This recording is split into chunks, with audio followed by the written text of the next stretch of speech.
Zach with Web3 Reviews. Thank you for being with us. Today, it is Saturday, October 18th, and we're going to be talking about the crypto market. Let's go. Remember that none of this is financial advice. The Matrix is a system, Neo. That system is our enemy. But when you're inside, you look around, what do you see? Businessmen, teachers, lawyers, carpenters. The very minds of the people we are trying to save. But until we do, these people are still a part of that system, and that makes them our enemy. You have to understand, most of these people are not ready to be unplugged. And many of them are so inert, so hopelessly dependent on the system, that they will fight to protect it. Were you listening to me, Neo? Or were you looking at the woman in the red dress? I was. Look again. Man, so we just watched that video from The Matrix. Classic, right? It's just like Morpheus said, most people aren't ready to leave the Matrix. I'll tell you for one, I am. Dude, the Matrix is just a system, man. It's not like it's really like the movie, where you're being controlled by aliens and you're in the dark room, right? I mean, we can only hope. But let me tell you this, man. The Matrix is a system, just like Morpheus said. I don't know about you, man. I'm sick of getting up every day for somebody else. When I wake up at 5:30 every day, bro, it's dark, it's cold, I start my day, and I got to hit the road and go work for somebody else. And it's not all bad. That job provides me stability, provides me health insurance for the family, and I'm grateful to have a job. In this economy, when I got out of college, I never had a good economy of like, oh yeah, here's this job. I was a college dropout, didn't perform well enough at school to keep it going. The only reason I was at the school I was because I was on academic scholarship. I did well enough in high school to get the academic scholarship. I went to a college. I pursued software engineering, computer science, and I just tapered out, man. I couldn't keep up with Calculus 2. I couldn't keep up with the grades. And so I lost the academic scholarship, and I ended up moving home, getting a job as a dishwasher at the Cheesecake Factory. It was humbling as fuck, dude.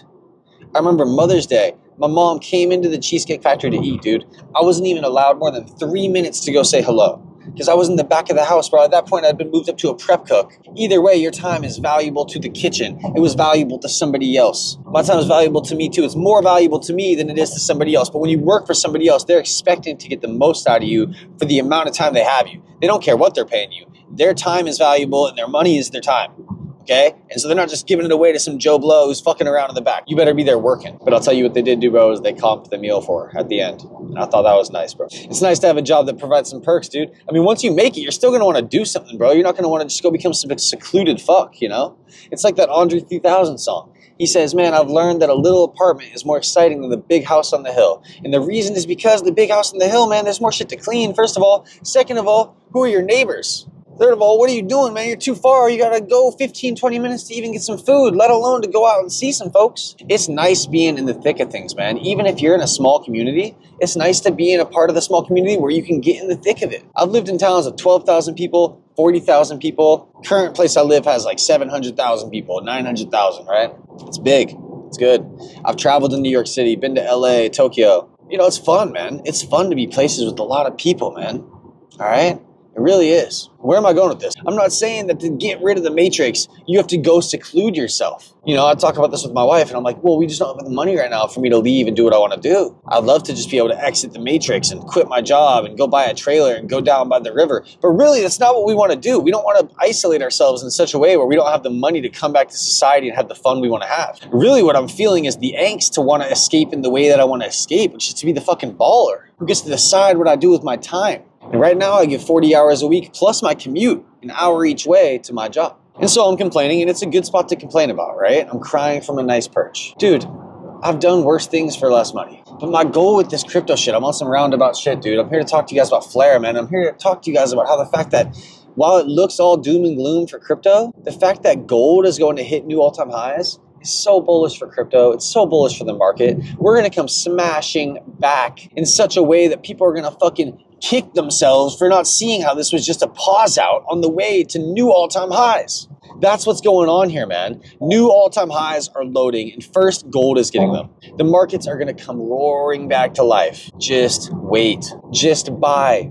The prices now are more appealing than they have been. Use whatever money you have from your job to fucking buy. Dude, I have 2 old computers I used to mine with for Gala games. I want to sell them. I want to buy, okay? That's what I want to do, dude. And let me tell you how I'm going to escape the matrix. Let me tell you. I'm going to use Flare. Flare's my pick. My matrix escaping pod is Flare. Okay?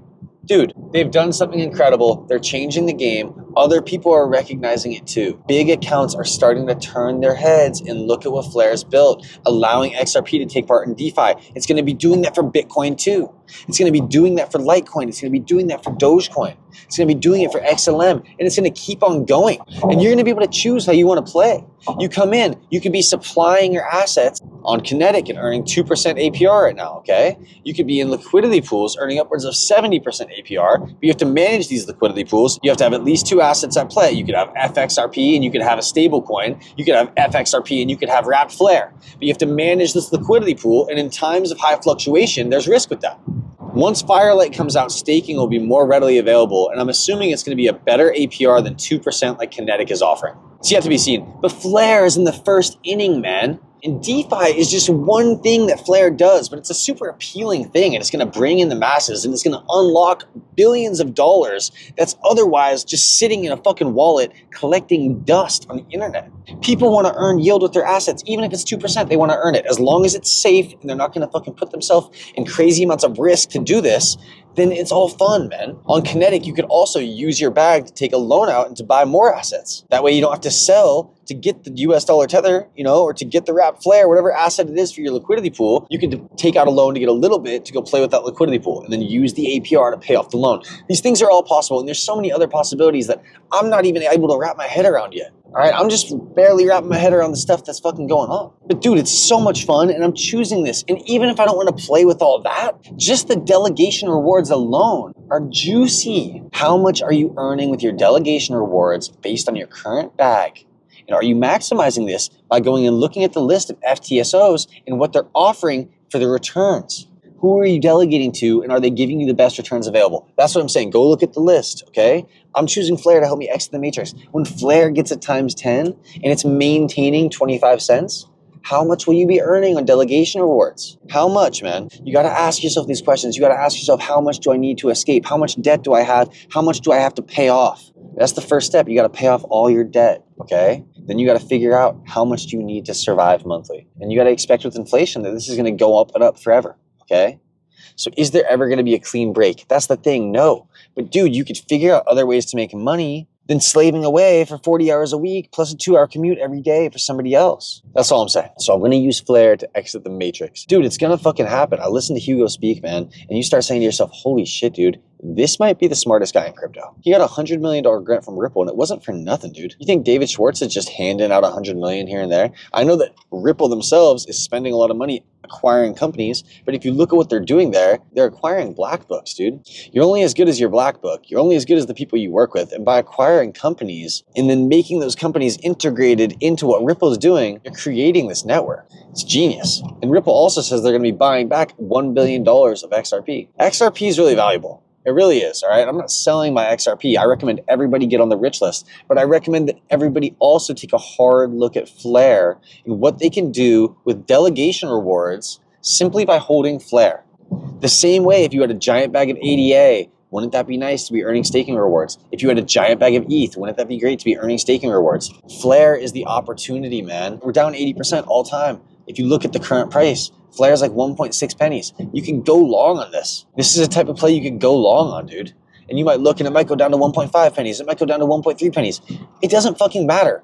Go long on Flare. Believe in something. Believe in the fact that there's opportunities out there on the board where you could make a killing. It's happened for other people. Why not you? Man, October has not been the Uptober we all wanted, right? That's how it always goes. But I'm going to tell you this. I've been predicting Christmas is going to be the time. And I still think that's true. All right, guys. I'll be back with more come Monday. I know I said I wasn't even going to make an episode this weekend. And now I'm here with Saturday. But I'm not going to make one tomorrow. All right? It's Sunday. I'm going to be taking Sunday off. This is a Christian channel. I don't know if you guys know that, but I'm a Viking Christian. And what that means is I don't believe that you should just sit around and turn the other cheek, man. I believe you got to fight your own battles. You pray to God and hope that he walks with you. He always will be. But you got to fight your own battles. Just like the Stoics would have, man. Stand up to some fucking evil shit, dude. Stand up to evil, dude. You're going to need money to fight, bro. You can't be trapped at a job 40 hours a week, bro. You got to be able to fucking fund yourself, dude. Fund your ideas, fund your businesses, fund your dreams, fund your vacations, fund your kids' lives. What are you going to do? Tell them the same shit that you were told? Oh, go to college, get a degree, enter the workforce, start working away, get a mortgage, get a car loan. Bro, been there, done that, dude. How many generations have we been there and done that for and seen Americans get fucked? Before you even get going, you have debt out the yang coming at you with interest. Get out of debt, bro. Stack some assets that pay you. Figure out how much you need to live. Make it happen, man. Make it happen for yourself. It's Zach with Web3 Reviews. Thank you for being here. Till next time.